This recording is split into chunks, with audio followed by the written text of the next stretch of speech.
Think about warfare in 1914. Soldiers spent months trapped in muddy trenches. Machine guns and artillery made even the smallest advances incredibly costly. Entire battles were fought over a few hundred yards of ground. Now, jump ahead 30 years. Armored divisions can advance hundreds of miles in days. Bombers can strike targets deep inside enemy territory. Warfare has become faster, more mobile, and far more destructive. So what changed? My research examines the question. To what extent did technological innovations in tank and aerial warfare transform combat between World War I and World War II? The answer is quite simple. Technology changed everything. Between World War I and World War II, tanks evolved from slow, unreliable machines into the spearhead of military offensives. Aircraft transformed from reconnaissance tools into strategic weapons capable of influencing entire wars. And military doctrine shifted away from the static trench warfare towards fast-moving combined arms operations. Together, these changes revolutionized the battlefield. To understand this transformation, we first need to look at World War I. The First World War was dominated by trenches. Soldiers lived in mud, surrounded by barbed wire, and under constant artillery fire. Offensive attacks often resulted in massive casualties, with little territorial gain. New technologies existed, but they weren't yet mature. Early tanks first appeared at the Battle of Somme in 1916. While many hoped they would break the stalemate, reality was disappointing. As the AEF Tank Corps report explains, tanks suffered from slow movement, inability to overcome even the most minor obstacles, and mechanical unreliability. In other words, tanks weren't game changers yet.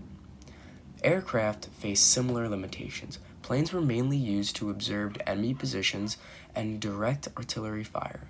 They lacked the range, speed, and firepower needed to dominate the battlefield. At this point, warfare remained largely static. The end of World War I did not end military innovation. Instead, military leaders around the world began asking an important question. How could the mistakes of trench warfare be avoided in the next war? Throughout the 1920s and the 1930s, armies studied the lessons of World War I. According to historian Robert Foley, both formal and informal learning helped militaries develop new tactics and technologies. The focus shifted toward mobility, coordination, and speed. Tank designers built vehicles with stronger engines, better armor, and greater range. At the same time, military aviation expanded rapidly.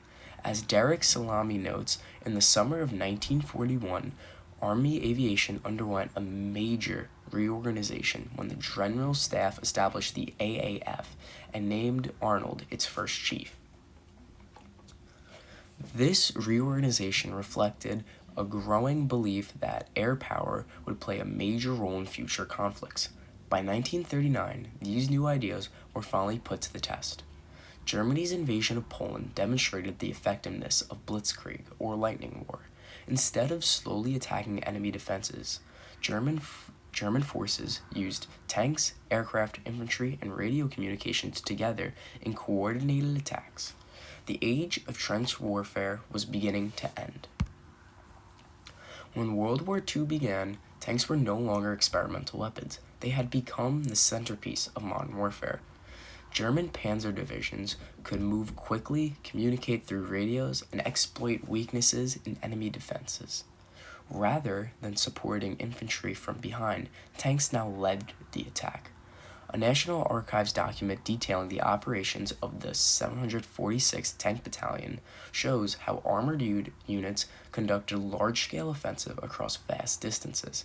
This was a dramatic contrast to World War I, where armies often spent months fighting over a few miles of territory.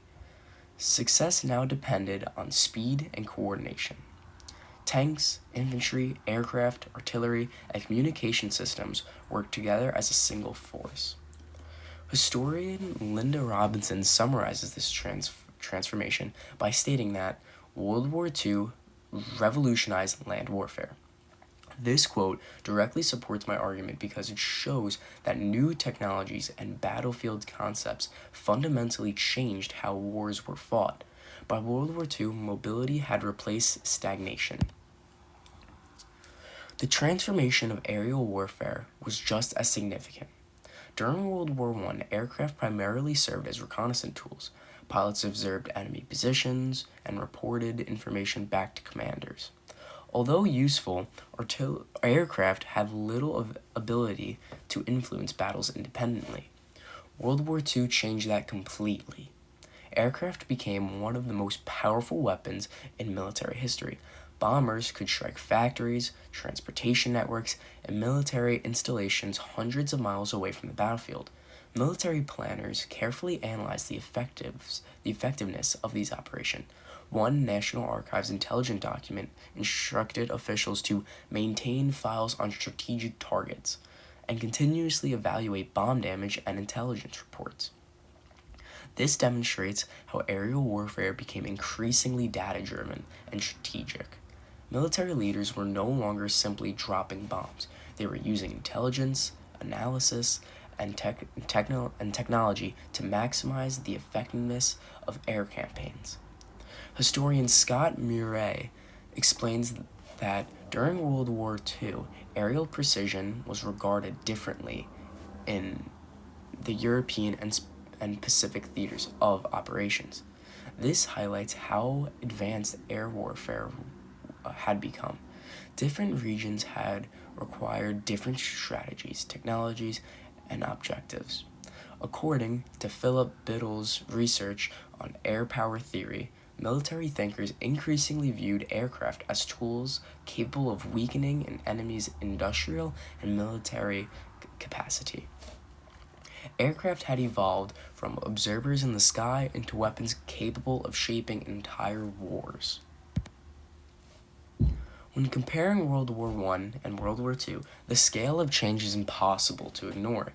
In World War I, tanks were slow, unreliable, and had limited tactical value. By World War II, they were leading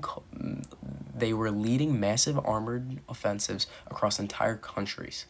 In World War I, aircraft mainly observed the battlefield. By World War II, they were carrying out strategic bombing campaigns capable of destroying enemy industry and infrastructure. At the same time, military doctrine evolved from static trench warfare to highly coordinated combined arms operations. The evidence from both primary and secondary sources supports the conclusion that technological innovations transformed warfare to a very large extent between the two world wars. What began as a conflict fought from muddy trenches evolved into a new form of warfare defined by speed, mobility, coordination, and technology. The period from 1914 to 1945 represents one of the greatest military revolutions in human history. And lastly, these are my sources. I have 5 primary and 5 secondary